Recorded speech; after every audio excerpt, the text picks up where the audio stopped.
हिमाचल प्रदेश के पूर्व मुख्यमंत्री और नेता प्रतिपक्ष जयराम ठाकुर ने कांग्रेस के उन आरोपों का खंडन किया है जिसमें कांग्रेस ये कह रही है कि जयराम ठाकुर की सरकार में भी टूरिज्म के होटलों को निजी हाथों में सौंपा गया था और सरकार इसकी जांच करवाएगी।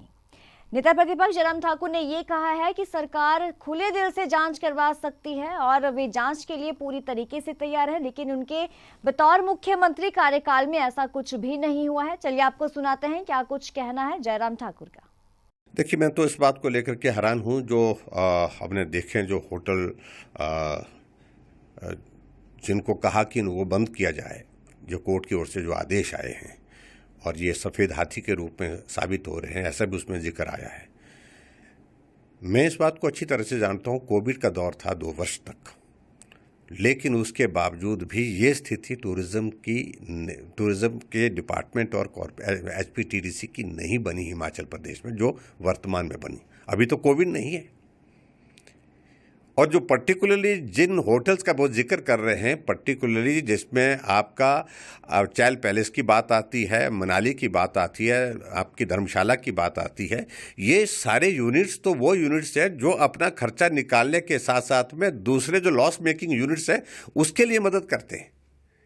ये हैरानी का विषय हम समझ नहीं पा रहे हैं, लेकिन एक चर्चा का विषय काफ़ी दिनों से चला है। जो चिंता का विषय है वो ये है कि बहुत दिनों से कुछ लोग घूम रहे हैं और कुछ लोगों को बुलाया जा रहा है सरकार की ओर से, कुछ होटल उनको दिए जा रहे हैं और कोर्ट का आदेश आने की आड़ में, इस आड़ में ये संभावनाएं बहुत ज़्यादा प्रबल हो गई।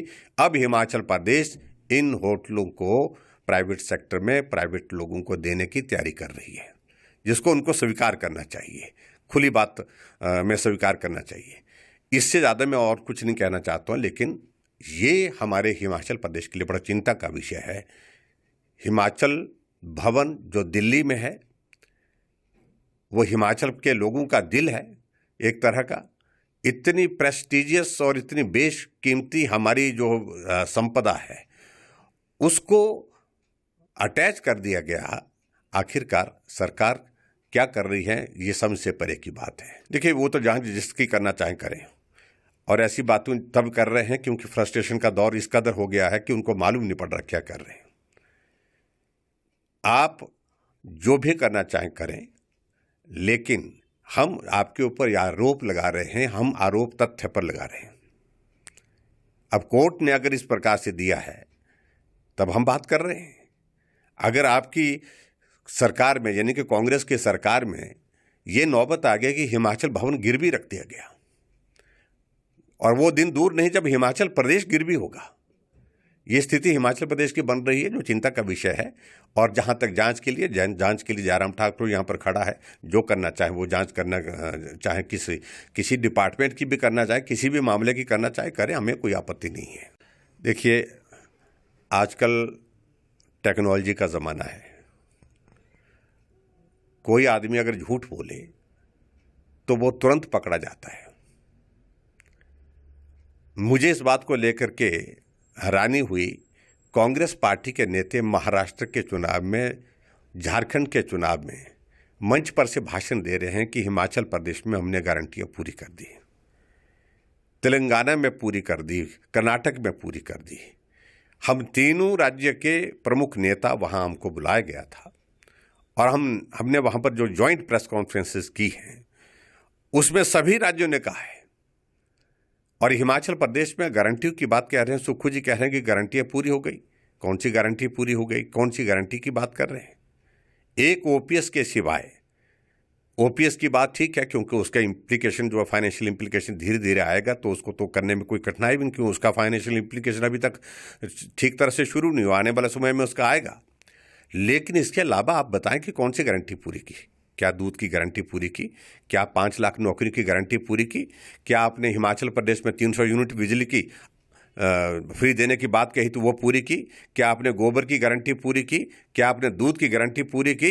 दिल पर हाथ रख करके बोलिए, क्या झूठ बोला हमने? जो कुछ बोला हमने सत्य बोला है, और जो आप बोल करके आए हैं वो झूठ बोल करके आए हैं। और इसलिए झूठ बोलने की सजा यही मिल रही है कि हिमाचल प्रदेश में सरकार की हालत जो है दिन प्रतिदिन जो है वो चरमरा रही है। सारी चीज़ें ज़मीन पांव तले की निकल चुकी है। देखिए, ऐसा है ये जो कह रहे हम तो संवैधानिक दृष्टि से कह रहे हैं, जो कुछ भी हमने तो कुछ किया नहीं, सीपीएस हमने नहीं बनाए, सीपीएस उन्होंने बनाए और सीपीएस गैर कानूनी तरीके से बनाए हैं। गैर कानूनी का मतलब यह है कि भाई असंवैधानिक तरीके से बनाए, ये कोर्ट ने कहा है, हमने तो कुछ कहा नहीं है। और उसके बाद कोर्ट ने हटाए, हमने तो हटाए नहीं है।